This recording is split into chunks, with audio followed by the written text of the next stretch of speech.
بسم اللہ الرحمن الرحیم اللہم صلی علی محمد وعلی آل محمد کما صلیت علی ابراہیم وعلی آل ابراہیم انک حمید مجید اللہم بارک علی محمد وعلی آل محمد کما بارکت علی ابراہیم وعلی آل ابراہیم انک حمید مجید۔ بسم اللہ الرحمن الرحیم۔ مثالی ازدواجی زندگی کے سنہری اصول۔ بسم اللہ الرحمن الرحیم۔ شوہر کی 10 خطرناک غلطیاں۔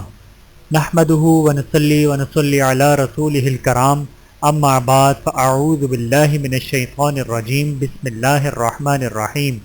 ومن آیاتہ ان خلق لکم من انفسکم ازواجا لتسکنوا الیہا وجعل بینکم مودۃ ورحمۃ ان فی ذلک لآیات لقوم یتفکرون۔ سبحان ربک رب العزت عما یصفون وسلام علی المرسلین والحمد للہ رب العالمین۔ اللہم صل علی سیدنا محمد وعلی سیدنا محمد وبارک وسلم۔ آج کا عنوان، ہماری آج کی گفتگو کا عنوان ہے کہ ایک شوہر کو گھر میں اپنی بیوی کے ساتھ کس طرح رہنا چاہیے کہ ان کی زندگی سکون اور راحت سے بھرپور ہو اور ان کا گھر خوشیوں کا گہوارہ بن جائے۔ گھر آباد کرنے کے لیے کچھ اصول و ضوابط ہوتے ہیں، اگر ان کے مطابق زندگی گزاریں تو گھر آباد ہو جاتے ہیں، اور جہاں کوئی اصول ہی نہ ہو، کوئی قانون ہی نہ ہو تو وہ گھر تو جانوروں کا ڈبہ ہے، اسے کوئی آباد گھر نہیں کہہ سکتا۔ بسم اللہ الرحمن الرحیم۔ شوہروں کی 10 خطرناک غلطیاں۔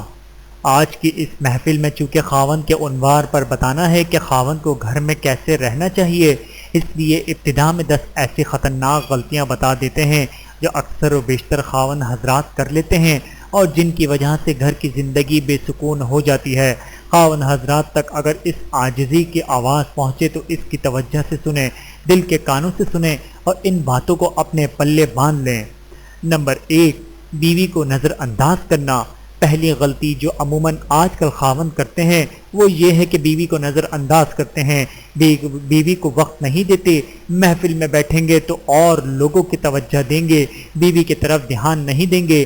اگر رشتہ داروں کی عورتیں آ گئیں تو ان کے ساتھ بڑی خوشی سے باتیں کریں گے، مگر بیوی کے ساتھ بات کرنے کی فرصت نہیں۔ اول تو گھر میں آتے ہی دیر سے ہیں، اگر آ بھی جاتے ہیں تو ادھر ادھر کاموں میں مصروف رہتے ہیں۔ یاد رکھیے، اپنی بیوی کو اگنور یعنی نظر انداز کرنا بہت بڑی غلطی ہے۔ اس کے بارے میں کتنی ہی حکایتیں اور داستانیں معاشرے میں دیکھنے اور سننے کو ملتی ہیں۔ خاوند یہ سمجھتا ہے کہ یہ تو اب ہے ہی میری بیوی، اب اس کی توجہ دینے کی یا محبت دینے کی کیا ضرورت ہے۔ لطیفہ مشہور ہے کہ خاوند بیٹھا کئی گھنٹوں سے کتاب کا مطالعہ کر رہا تھا، بیوی بیچاری آگے پیچھے طواف کرتی پھر رہی تھی کہ کبھی تو ہماری طرف بھی محبت کی نظر اٹھا کر دیکھیں گے، مگر خاوند کو کام سے فرصت نہیں تھی۔ چنانچہ جب اس نے دیکھا کہ اب تو سونے کا وقت بالکل ہی قریب آ گیا اور اس کی تو آنکھیں ہی بند ہو رہی ہیں تو بیوی قریب آئی اور آ کر کہنے لگی، کاش میں بھی کوئی کتاب ہوتی، اتنے گھنٹے آپ مجھے بھی بیٹھ کر دیکھتے رہتے۔ اب خاوند نے بیوی کی طرف دیکھا اور کہنے لگا، ہاں تمہیں تو کوئی ڈائری ہونا چاہیے تھا تاکہ ہر سال میں ڈائری کو بدل لیا کرتا۔ اگر خاوند کی سوچ ایسی ہوگی تو سوچئے کہ بیوی کو کہاں سکون ملے گا۔ خاوند اگر دوسروں کے ساتھ محبت و پیار سے باتیں کرتا ہے تو بیوی تو ان سے بھی زیادہ پیار کی مستحق ہے، اس کی طرف بھی توجہ دینی چاہیے اور اس سے بھی محبت کی باتیں کرنی چاہیے۔ بلکہ ایک کافر نے اپنے ماحول کے حساب سے یہ بات کہی، جس پیار کی نظر سے خاوند اپنے ہمسائے کی لڑکی کی طرف دیکھ لیتا ہے، اگر اس نظر سے ایک بار اپنی بیوی کو دیکھ لے تو اس کا گھر بھی برباد نہ ہو۔ خاوند کو چاہیے کہ اپنی بیوی کو بھرپور توجہ دے، اس کی محسوس کروائے، میرے نزدیک تم بہت کچھ ہو اور میرا دل میں تمہارا بڑا مقام ہے۔ اس طرح بیوی کی سیٹسفیکشن مل جاتی ہے۔ بعض دفعہ خاوند آپس میں بیٹھ کر باتیں کرتے ہیں کہ جی میں نے کبھی بیوی کو ویلیو ہی نہیں دی، وہ پرلے درجے کے بیوقوف ہوتے ہیں، ان کو شریعت کا پتہ ہی نہیں ہوتا، لگتا ہے کہ شریعت کی ہوا ہی نہیں لگی ہوئی ہوگی، اس لیے وہ اپنے منہ سے کہتے ہیں ہم تو اپنی بیوی کو نظر انداز کرتے ہیں۔ نمبر 2، طلاق کی دھمکی۔ دوسری غلطی یہ کرتے ہیں کہ بیوی کے سر پر ہر وقت طلاق والی تلوار لٹکائے رکھتے ہیں۔ ذرا سی کوئی بات ہوتی ہے تو میں تمہیں فیصلہ دے دوں گا، میں تمہیں گھر پہنچا دوں گا، میں تمہیں چھوڑ دوں گا، تو تم کیا سمجھتی ہو مجھے کئی رشتے ملتے ہیں، یاد رکھنا جس خاوند نے بیوی کے سر پر طلاق والی تلوار لٹکا دی، اب اس بیوی کو کبھی سیٹسفیکیشن یعنی اطمینان نہیں ہو سکتی۔ خاوند کو ایک دفعہ کہہ کر چلا گیا کہ میں تمہیں طلاق دے دوں گا، لیکن وہ یہ نہیں سوچتا کہ بیوی کے ذہن کے اندر کیا طوفان مچ گیا۔ اس کی تو اپنی ذات بے سہارا نظر آنے لگ گئی۔ اب وہ بیٹھ کر سوچتی رہتی ہے کہ اگر یہ بندہ مجھے چھوڑ ہی دے گا تو میرا کیا بنے گا۔ اب وہ کیا کرتی ہے، یا تو پھر والدین سے اپنی کوئی شرط اور پکی کر لیتی ہے، ان کو اپنی ہر بات میں رازدار بناتی ہے تاکہ اگر مجھے خاوند کسی دھمکا دے تو کم از کم میں اپنے ماں باپ کے پاس تو چلی جاؤں گی، کیونکہ اب اس کو احساس تحفظ نہیں رہا۔ کبھی وہ سوچتی ہے کہ اگر خاوند مجھے چھوڑ دے گا تو کیا کروں گی، وہ سوچتی ہے اچھا میں جاب کر لوں گی، ماں باپ کے گھر تو جا نہیں سکتی، اس لیے مجھے اپنے آپ سنبھالنا ہوگا۔ لہٰذا اب اس کے ذہن میں شیطان الٹی سیدھی باتیں ڈالے گا کہ تم اس طرح اپنے آپ کو سپورٹ یعنی سہارا دے لینا اور تم اپنا تعلق فلاں سے بھی رکھو۔ گناہوں کا دروازہ، ہم تو یہ تجربہ کیا، جو لوگ بات بات پر کہتے ہیں کہ ہم تمہیں طلاق دے دیں گے، ان کی بیویاں اگر دیندار ہوں تو وہ دوسرے مردوں کے چکر میں پڑ جاتی ہیں، اس کو بھی متبادل کے طور پر رکھتی ہیں، پھر ان کے ذہن میں گناہ نہیں رہتا۔ شیطان ان کو سکھاتا ہے کہ یہ خاوند تو پتہ نہیں کب چھوڑ دے اور ماں باپ کے گھر جا کے تو بیٹھنا نہیں، لہٰذا اب کسی اور کو اسٹینڈ بائی رکھنا چاہیے۔ لہٰذا یہ عورت اپنے گھر کے خاوند کے گھر رہتے ہوئے کسی نہ کسی سے اپنا تعلق اس درجے میں رکھتی ہے، اگر یہ مجھے چھوڑ دے گا کوئی دوسرا اپنانے والا ہو۔ معلوم ہوا کہ یہ الفاظ ٹریٹ یعنی دھمکی ایسی ہے کہ عورت کے لیے گناہوں کا دروازہ کھول دیتی ہے۔ خاوند کو عقل کے ناخن لینے چاہیے اور یہ الفاظ ان قطعاً استعمال نہیں کرنے چاہیے۔ جب بیوی بنا کر اپنا لیا ہے تو اب زندگی گزارنے کے سودے ہیں، جب تم اسے تسلی دو گے اور مطمئن کرو گے تو وہ تمہارا گھر آباد کرے گی۔ یہ کتنی بے وقوفی کی بات ہے کہ چھوٹی چھوٹی باتوں میں اس کو کہتے ہیں کہ میں تمہیں ڈائیورس کر دوں گا، میں تمہیں گھر پہنچا کے آؤں گا، ہاں میں تمہیں ماں باپ کے گھر بھیج دوں گا۔ اس سے یہ ہوتا ہے کہ عورت کے ذہن میں انون فیس آف انون الجھانا سا خوف رہتا ہے، لہٰذا وہ خاوند کے ساتھ کبھی وفادار نہیں رہتی۔ خاوند نہیں سمجھتا کہ طلاق کا لفظ عورت کے لیے بجلی کی طرح ہوتا ہے، لہٰذا اس لفظ کو کبھی استعمال نہیں کرنا چاہیے۔ تجربے کی بات، ہمارے تجربے میں ایک بات ہے کہ ایک میاں بیوی تھے، میاں صاحب نے ایم اے کیا ہوا تھا، کالج کے اندر پروفیسر تھے، اور ان کی بیوی نے M A L L B کیا ہوا تھا۔ دونوں نیک دیندار تھے، جوان العمر تھے، مگر دونوں کے گھر میں کھٹبٹ رہتی تھی، کوئی پرسکون زندگی نہیں تھی۔ شادی کو 7 سال گزر گئے، 7 سالوں میں کوئی سکون کا دن شاید انہوں نے گزارا نہیں۔ چنانچہ جب دونوں سلسلے میں داخل ہوئے تو دونوں نے اپنی اپنی طرف سے یہ بات پہنچا دی۔ بیوی نے علیحدہ خط میں لکھی، خاوند نے علیحدہ بیٹھ کر بات کی۔ ہم آپس میں کوئی سیٹ نہیں ہو پائے، اگرچہ لکھنے پڑھنے میں ہیں اور دیندار ہیں، لیکن لگتا ہے کہ ہماری گاڑی لمبی نہیں چلے گی۔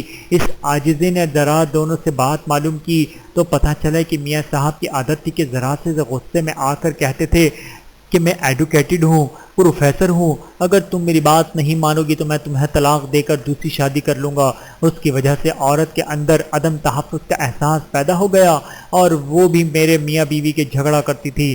جب اس عاجز نے ڈائیگنوز تشخیص کر لیا اور ان دونوں کے درمیان اصل مرض یہ ہے کہ ایک مرتبہ دونوں کو بلایا، بیوی پردے میں آئی، خاوند بھی آیا۔ خاوند اور بیوی کو بٹھا کر کہا، آپ دونوں کی خوشیوں کا حل اس عاجز کے پاس موجود ہے۔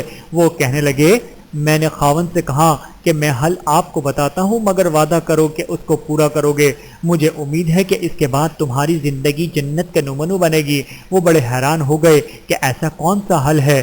میں نے خاوند سے وعدہ لیا، میرے ساتھ وعدہ کرو تم اپنی بیوی کو طلاق نہیں دو گے جب تک تم مجھ سے مشورہ نہیں کر لو گے اور میں بھی ہاں نہ کر دوں۔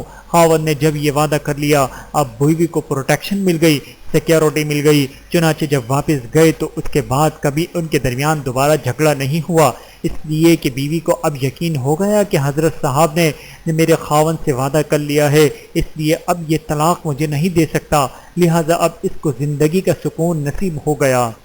طلاق ایک ناپسندیدہ چیز ویسے بھی حدیث پاک میں آیا ہے کہ جتنی چیزوں کو اللہ تعالیٰ نے ناجائز فرمایا ان میں سب سے زیادہ ناپسندیدہ چیز طلاق ہے۔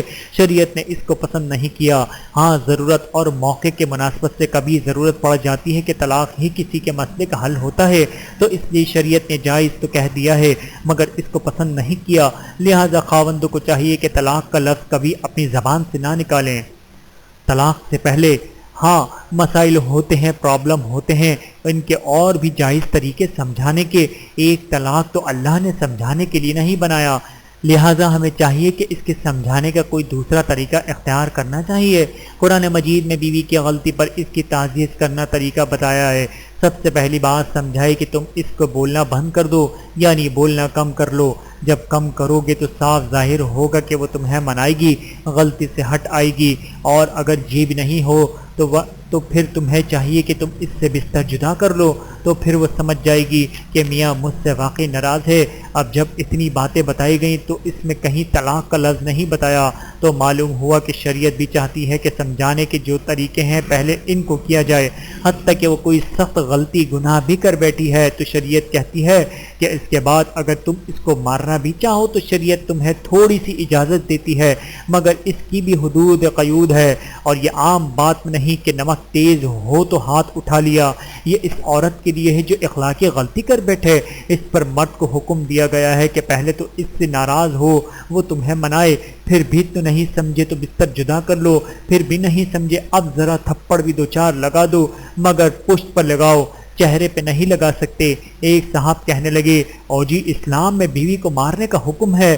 میں نے اس سے کہا کہ مارنے کا حکم تو ہے مگر کس صورتحال میں؟ کہنے لگا ہاں اگر کوئی وہ اخلاقی غلطی کر لے پھر مارنے کا حکم ہے۔ میں نے کہا آپ کیا چاہتے ہیں کہ وہ اخلاقی غلطی کر کے آئے؟ تو اب خاوند کو چاہیے کہ اس کو حلوہ کھلائے کہ ہاں تم نے بہت اچھا کام کیا ہے، میں تمہیں آئس کریم لا کر کھلاتا ہوں۔ اس کا تو حل یہی ہے کہ جب سمجھانے سے بھی نہیں سمجھ میں آئے تو پھر ایک وقت ایسا آتا ہے کہ لاتوں کے بھوت باتوں سے نہیں مانتے، اس لیے شریعت نے پھر اس کو علاج کے طور پر کڑوی دوا پلانے کا حکم دیا، مگر اس دوران میں کہیں طلاق کا لفظ نہیں آیا۔ قرآن پاک کی آیت میں تو معلوم ہوا کہ شریعت بھی یہ چاہتی ہے کہ مسائل کا حل ڈھونڈ جائے، مگر طلاق حل نہیں ہے۔ طلاق کا صحیح طریقہ، اور اگر خدا نہ خواستہ کبھی طلاق کی نوبت آ ہی پہنچے تو اس کا بھی ایک طریقہ شریعت نے سمجھایا۔ طلاق کا جہاں حکم آیا شریعت کہتی ہے کہ تم اپنوں میں سے دو بندے بلاؤ، کہ ان دونوں دو بندے بلاؤ، وہ آپس میں بیٹھ کر مشورہ کریں، وہ طلاق سے پہلے فریقین میں صلح و صفائی کی حد الوسع کوشش کریں۔ جب سب سمجھ لیں کہ صلح کی کوئی صورت نہیں تو پھر حکم ہے کہ اچھے طریقے سے بیوی کو فارغ کر دیا جائے۔ تو معلوم ہوا کہ طلاق سے پہلے بھی مشورے کو رکھا گیا ہے۔ طلاق تو سب سے آخری چیز ہوتی ہے، اس لیے پہلے کتنے مراحل ہیں، تو خاوند کو یہ بات اچھی طرح سمجھنی چاہیے کہ ذرا سی بات پہ کہہ دینا کہ میں تمہیں طلاق دے دوں گا یہ پرلے دھرتی کی بے وقوفی ہوتی ہے۔ تو خاوند یہ بہت بڑی کوتاہی کر لیتے ہیں کہ ان کو پتہ ہی نہیں ہوتا کہ یہ لفظ عورت کے ذہن میں کتنا انقلاب برپا کر دیتا ہے، اس کے ذہن میں منافقت پیدا کر دیتا ہے، اس کی شخصیت کو توڑ کر دو میں بدل دیتا ہے، منقسم شخصیت بن جاتی ہے۔ طلاق کا نام سن کر اس کے دماغ پر شیطان کسی دوسرے غیر محرم مرد کا تعلق ڈال دیتا ہے اور گناہوں کے دروازے کھل جاتے ہیں۔ وہ گھر کسی اور کا بسا رہی ہوتی ہے مگر دل میں کسی اور کا بسا رہی ہوتی ہے۔ یہ کتنی داہیات اور بری بات ہے، لہٰذا خاوندوں کو چاہیے کہ وہ طلاق کی دھمکی کبھی بھی نہ دیں۔ نمبر 3، دوسری شادی کی دھمکی۔ تیسری خطرناک غلطی یہ ہے کہ خاوند ہر وقت بیوی کو کہتا رہتا ہے کہ تم اتنی خوبصورت نہیں ہو، میں دوسری شادی کر لوں گا۔ یہ دوسری شادی کی دھمکی دینے کی کیا ضرورت ہوتی ہے؟ وہ شریعت نے مرد کو اجازت دی ہے کہ وہ 4 شادیاں کر سکتا ہے، لیکن جب اس کی بیوی مرد کے سب تقاضے پوری کر رہی ہے تو کیا مصیبت پڑی ہے کہ بیوی کو دوسری شادی کی دھمکی دی جائے یا سکون لانے کی دھمکی دی جائے؟ خواہ مخواہ اس کی زندگی میں بھی پریشانی پیدا کی جائے اور اپنی زندگی میں بھی پریشانی پیدا کی جائے۔ عدل کرنا آسان کام نہیں۔ یاد رکھنا 2 بیویوں کے درمیان عدل و انصاف کرنا یہ انسان کے اوپر فرض ہوتا ہے، اور یہ عدل کرنا انسان کے بس کی بات نہیں ہوتی۔ سنیے قرآن مجید میں اس گواہی دے رہا ہے۔ ارشاد فرمایا، لن تستطيعوا ان تعدلوا بین النساء ولو حرصتم، تم کتنے ہی حریص کیوں نہ ہو جاؤ اور تمہارے اندر کتنا ہی تھرکی پن کیوں نہ ہو، تم 2 بیویوں کے درمیان انصاف نہیں کر سکتے۔ تو جب قرآن یہ کہہ رہا ہے کہ تم انصاف کر ہی نہیں سکتے، کمزور ہو تو پھر اتنا بڑا بوجھ لے کر قیامت کے دن اللہ کے حضور کیسے جاؤ گے؟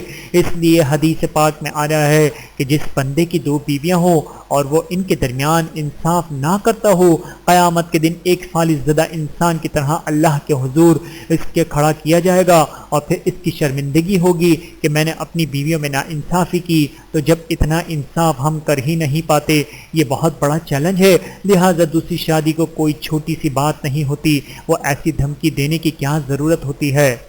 دوسری شادی کا خیال کیسے نکلا؟ اس عاجز نے امریکہ کی ایک کمیونٹی میں بعض بیویوں کی طرف سے یہ باتیں سنی کہ خاوند ہم پر توجہ نہیں دیتے، ان کو خوب سے خوب تر کی تلاش رہتی ہے۔ یہ نیک لوگوں کی باتیں تھیں جو سلسلے میں بیعت تھے۔ جب اس عاجز نے کمیونٹی کی طرف سے کئی عورتوں سے یہ پیغام سنا اور محسوس کیا تو پھر خاوندوں کی ذرا کلاس لی، ان کو بلا کر بٹھایا اور حال احوال پوچھے تو پتہ یہی چلا کہ اس ماحول میں چونکہ ان کو ہر طرف گوری لڑکیاں ملتی ہیں اور ایک سے بڑھ کر ایک خوبصورت ہوتی ہے، تو ذہن اس طرف جاتا ہے کہ یہ بیوی تو اتنی خوبصورت نہیں، پلا لڑکی زیادہ خوبصورت ہے، اس کے ساتھ بھی شادی ہو سکتی ہے۔ تو اب دوسری شادی کا خیال ان کے ذہن میں ہے، کریں یا نہ کریں، اور بات ہے کہ مگر آپشن یعنی موقع ان کو نظر آ رہا ہوتا ہے، لہٰذا اس وجہ سے وہ گھر میں بیوی کو پوری طرح پیار نہیں دیتے۔ اس عاجز نے ان سب سے کہا کہ تم اپنے ذہنوں سے آج یہ نکال دو کہ تم نے دوسری شادی کرنی ہے، جس سے پہلے کر لیے ذرا اس کو تو مطمئن کر کے دکھاؤ۔ جب اس کو مطمئن کرو گے تب تمہارے بارے میں اگلی بات سوچیں گے۔ چونکہ بیعت کا تعلق تھا اور اس میں نیک دیندار اور متقی لوگ تھے، بڑے بڑے عالم لوگ تھے، کئی بڑے بڑے حافظ تھے، قاری تھے اور دوسرے آفیسر حضرات تھے، کافی سارا مجمع تھا۔ جب سب کو اچھی طرح یہ بات سمجھائی گئی اور ان سے یہ وعدہ لیا گیا کہ تم اپنی موجودہ بیوی کو مطمئن کرو گے تو پھر تمہارے پاس آنا کہ ہم تمہیں دوسری شادی کروائیں گے۔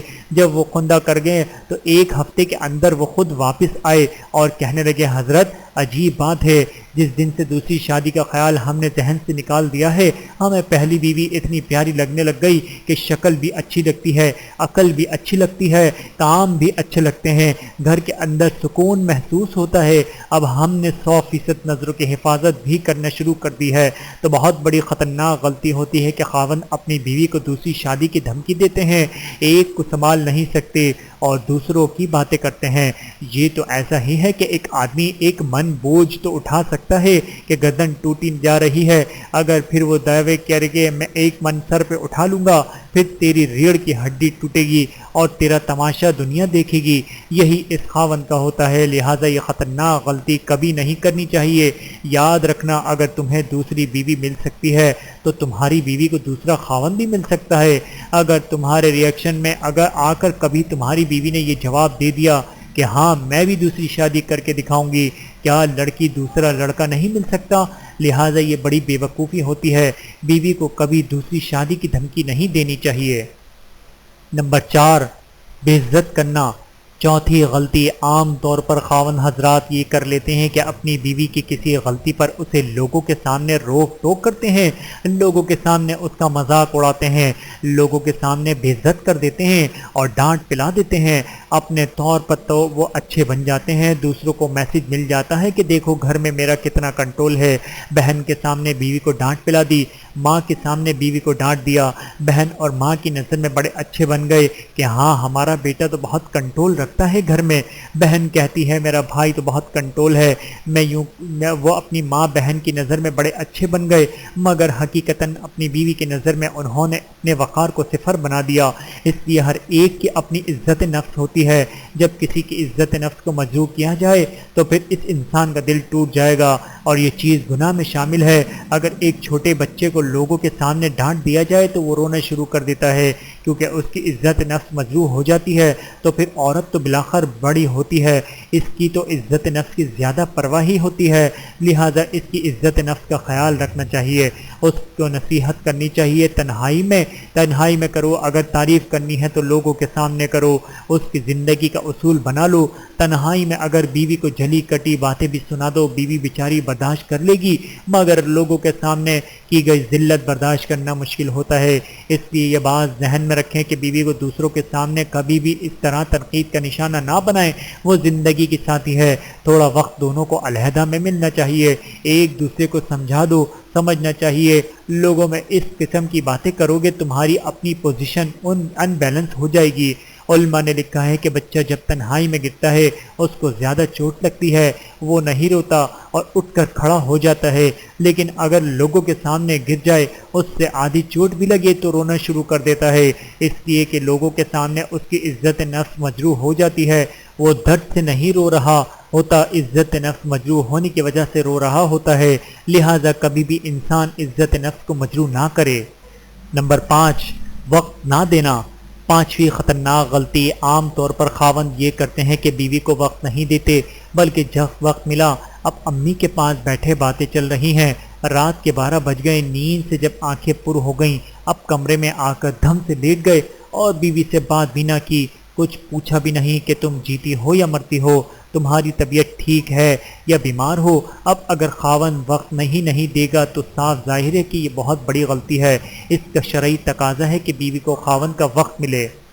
اللہ تعالی ہم سب کو عمل کرنے کی توفیق عطا فرمائے، آمین ثم آمین۔